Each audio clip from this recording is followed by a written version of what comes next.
दोस्तों आज हम इस वीडियो लेक्चर में कंप्लीट एंटीबॉडीज़ और इनकम्प्लीट एंटीबॉडीज़ के बारे में समझेंगे। चलिए पहले एंटीबॉडीज़ को समझ लेते हैं। एंटीबॉडीज़ जिनको इम्यूनोग्लोबुलिन्स भी कहा जाता है। एंटीबॉडीज़ ग्लाइकोप्रोटीन्स होती हैं जो कि बी लिम्फोसाइट से बनती हैं।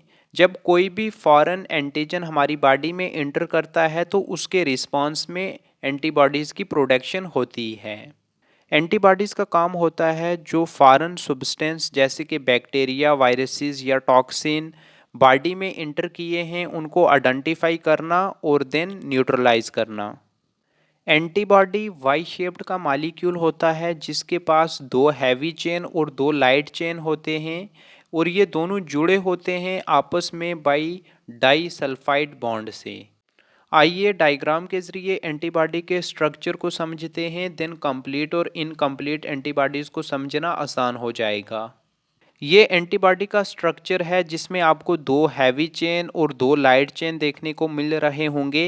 हैवी चेन बड़ा है, लाइट चेन छोटा है और दोनों इंटरकनेक्ट हैं डाइसल्फाइड बॉन्ड से। एंटीबॉडी का फ्रैगमेंट्स एंटीजन बाइंडिंग रीजन जहां पर एंटीजन बाइंड होगा और ये वेरिएबल होता है, जबकि एंटीबॉडी का एफसी रीजन जो कि फैगोसाइटोसिस के प्रोसेस को और कंप्लीमेंट सिस्टम को एक्टिवेट करता है। एंटीबॉडी के एक मॉलिक्यूल के पास दो एफएबी रीजन होते हैं, यानी कि दो एंटीजन बाइंड करने की कैपेसिटी होती है और एक एफसी पार्ट होता है। ये चीज़ ध्यान में रखना, अभी हम आपसे ये पूछेंगे। चलिए अब कंप्लीट एंटीबॉडीज़ को समझते हैं। कंप्लीट एंटीबॉडीज़ ऐसी एंटीबॉडीज़ जब आरबीसीज के साथ रिएक्ट करेंगी तो डायरेक्ट विजिबल अग्लूटिनेशन काज करेंगी, लेकिन बिना किसी एडिशनल रीएजेंट के यूज़ किए। Complete antibodies usually IgM class की होती हैं और पेंटामरिक स्ट्रक्चर की होती हैं, जिसकी वजह से इनके पास एंटीजन को बाइंड करने की कैपेसिटी 10 की होती है और ये मोनोमर आपस में लिंक्ड होते हैं जे चेन से, जैसा कि आप डायग्राम में देख सकते हो। चलिए इन डायग्राम से और अच्छे से समझते हैं। जीटा पोटेंशियल ऑफ आरबीसीज, यानी कि आरबीसीज की सरफेस पर नेगेटिव चार्ज है। नेगेटिव चार्ज होने की वजह से आरबीसीज एक दूसरे को रिपेल करते हैं, लेकिन कंप्लीट एंटीबॉडीज़ के पास पेंटामर स्ट्रक्चर है जिसकी वजह से इस जीटा पोटेंशियल को ओवरकम करके आरबीसीज को अग्लूटिनेट किया जाता है, जैसा कि आप इस सेकंड वाली डायग्राम में देख सकते हो। चलिए अब कंप्लीट एंटीबॉडीज़ के कुछ करैक्टरिस्टिक्स देख लेते हैं। कंप्लीट एंटीबॉडी जो कि पेंटामर स्ट्रक्चर में होगी तो उसका मॉलिक्यूलर वेट 900 किलो डेल्टन्स होता है। कंप्लीट एंटीबॉडीज़ आरबीसीज के साथ अग्लूटिनेशन काज करेंगी रूम टेम्परेचर पर। कंप्लीट एंटीबॉडीज से स्ट्रांगली कंप्लीमेंट सिस्टम एक्टिवेट होता है क्योंकि कंप्लीट एंटीबॉडीज़ के पास 5 एफसी रीजन होते हैं। एग्जाम्पल देखें तो एबीओ ब्लड ग्रुपिंग सिस्टम में एंटी ए और एंटी बी कंप्लीट एंटीबॉडीज़ की एग्जाम्पल हैं।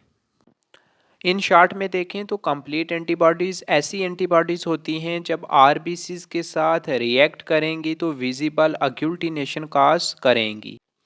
आइए अब इनकम्प्लीट एंटीबॉडीज़ के बारे में समझते हैं।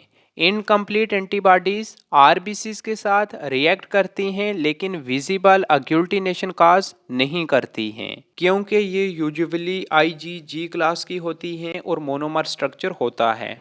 अच्छा ये बताइए कि एंटीबॉडी का मोनोमर स्ट्रक्चर है तो कितने एंटीजन को बाइंड करने की कैपेसिटी होगी। आपने अपना आंसर कर लिया। चलिए देखते हैं कि आपका आंसर सही है या फिर नहीं।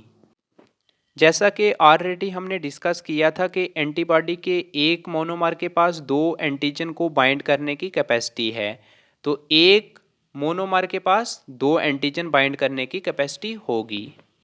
अब जो इनकम्प्लीट एंटीबॉडीज़ हैं वो साइज़ में छोटी हैं, उनके पास मोनोमर स्ट्रक्चर है जिसकी वजह से वो जीटा पोटेंशियल को ओवरकम नहीं कर सकती हैं और आरबीसीज आपस में क्रॉस लिंक नहीं होंगे।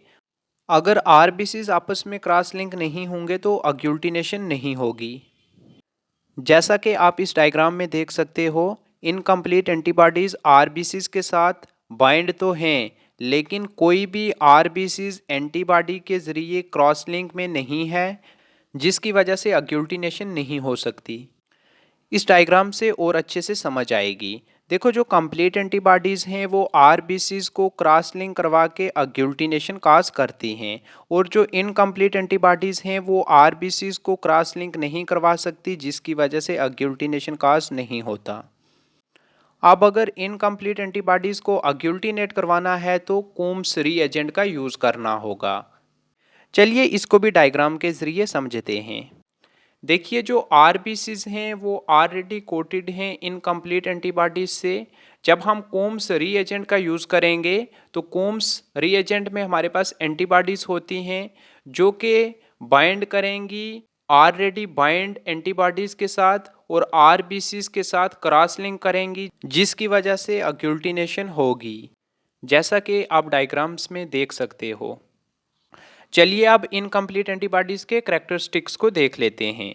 इनकम्प्लीट एंटीबॉडीज़ का मॉलिक्यूलर वेट 150 किलो डेल्टन्स होता है और ये 37 डिग्री पर रिएक्ट करती हैं। इनकम्प्लीट एंटीबॉडीज़ को अगर डिटेक्ट करना होगा तो कोम्स रीएजेंट का यूज़ करना होगा।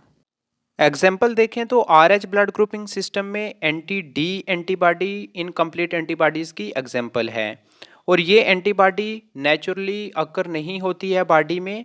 जब RH डी एंटीजन के इन्फ्लुएंस में बॉडी आएगी तभी एंटी डी एंटीबॉडी बनती है। और जो ABO ब्लड ग्रुप की एंटीबॉडीज़ होती हैं एंटी ए और एंटी बी, वो नेचुरली अकरिंग होती हैं। इन शॉर्ट में देखें तो इनकम्प्लीट एंटीबॉडीज़ ऐसी एंटीबॉडीज़ होती हैं जो आरबीसीज के साथ बाइंड करती हैं लेकिन अग्लूटिनेशन काज नहीं करती हैं। अगर इनकम्प्लीट एंटीबॉडीज़ को डिटेक्ट करना होगा तो कोम्स रीएजेंट का यूज़ करेंगे। चलिए, जो आज हमने डिस्कस किया उसका एक क्विक रिवीजन ले लेते हैं। आप भी हमारे साथ डिस्कस कर सकते हैं। सबसे पहले हमने एंटीबॉडीज़ को रिकैप किया था, देन कंप्लीट एंटीबॉडीज़ के बारे में पढ़ा जो यूजुअली IgM क्लास की होती हैं, जो कि आरबीसीज के साथ बाइंड करके डायरेक्ट अग्लूटिनेशन काज करती हैं। इनका साइज़ लार्ज होता है और हाई वैलेंसी होती है पेंटामर की वजह से, जिसकी वजह से 10 एंटीजन को बाइंड करने की कैपेसिटी होती है और आरबीसीज के साथ एफिशिएंट तरीके के साथ क्रॉस लिंक करवा के अग्लूटिनेशन करती हैं। देन हमने इनकम्प्लीट एंटीबॉडीज़ के बारे में पढ़ा जो कि यूजुअली IgG क्लास की होती हैं। ये आरबीसीज के साथ बाइंड तो होती हैं लेकिन डायरेक्ट अग्लूटिनेशन काज नहीं करती हैं, क्योंकि इनका साइज इस्तेमाल होता है। बाईवैलेंट होती हैं, यानी कि 2 एंटीजन को बाइंड करने की कैपेसिटी होती है और ये जीटा पोटेंशियल को ओवरकम नहीं कर सकती।